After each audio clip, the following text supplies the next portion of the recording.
Atrial fibrillation is an abnormal heart rhythm that affects anywhere between 2.5 and 3 million Americans annually. It's a rhythm disturbance that affects the upper chambers of the heart, which are known as the atria. When the patient goes into atrial fibrillation, they actually get a quivering of the upper chambers. So normally, during normal conduction, the atria will squeeze and relax and fill the lower chambers. However, when the patient's in atrial fibrillation, they get this quivering type pattern. And the result of that is that it can make the heart beat very rapidly and irregularly.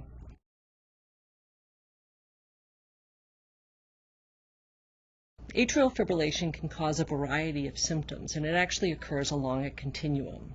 On one end of the continuum, we have patients who are highly symptomatic. So they know the second that they go into atrial fibrillation, they feel the palpitations, they feel the irregularity of the heart, they just become acutely symptomatic. And then we have patients on the other end of the spectrum who have absolutely no awareness whatsoever that they're in atrial fibrillation. So they may walk into their doctor's office for a routine office visit where the doctor notices that their heart rate's going 180 beats per minute, and they have absolutely no awareness of this. Most patients, however, fall within that continuum from either mildly to moderately symptomatic. Some of the symptoms include palpitations, lightheadedness, activity intolerance, but typically what we see are the feelings of shortness of breath and fatigue are most commonly symptoms felt by most patients.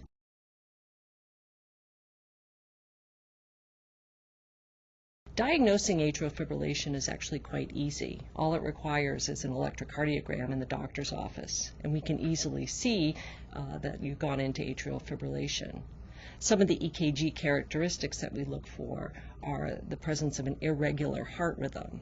When patients are diagnosed with atrial fibrillation, they're sometimes referred to an electrophysiologist, which is a board-certified cardiologist who is specialized in the management of patients with heart rhythm disorders. I think it's important to remember when you're dealing with patients with atrial fibrillation is that each patient is treated as an individual. Now, the different treatment options that are available most commonly are medications. These are typically the first-line agents that we use to treat atrial fibrillation. So as healthcare providers, when we're thinking about how we're going to manage someone with atrial fibrillation, we have two predominant goals in mind. First and foremost is to prevent stroke.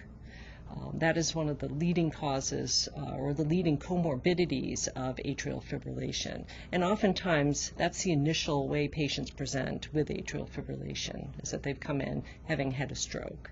So the use of blood thinners is first and foremost. The second piece that we look at is heart rate control. As I mentioned, that the atria, when you're in atrial fibrillation, can be beating anywhere from 300 to 400 times per minute. We know that patients who have rapid ventricular rates like that over a period of days or weeks or months, they can actually develop a weakening of the heart muscle called a cardiomyopathy. So again, controlling the heart rate and preventing it from going too fast in atrial fibrillation is another important consideration.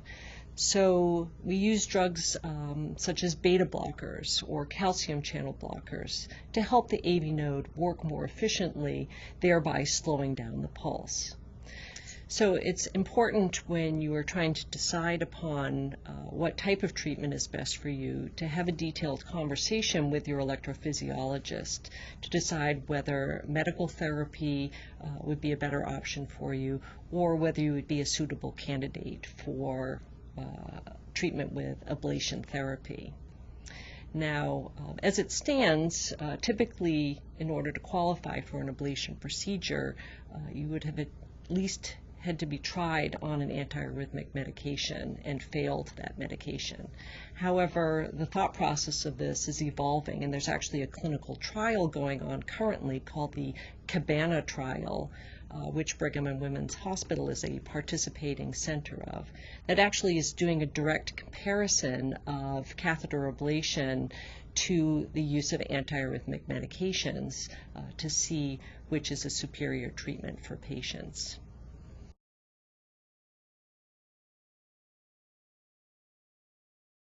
Within the field of electrophysiology, we've learned so much about atrial fibrillation and the mechanisms behind it.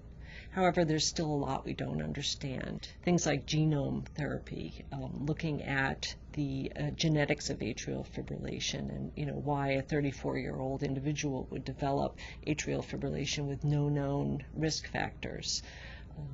These are important things that are being researched currently. The technology is continuing to evolve. Different catheters are being developed that will allow the users to specifically target tissue areas better, provide for better delivery of different types of ablative therapies, such as radiofrequency energy or cryotherapy. New mapping technologies are continuously being developed. So there's a lot of research going on both around the world and here at Brigham and Women's Hospital, looking at ways to provide you with the best care we can for managing your atrial fibrillation.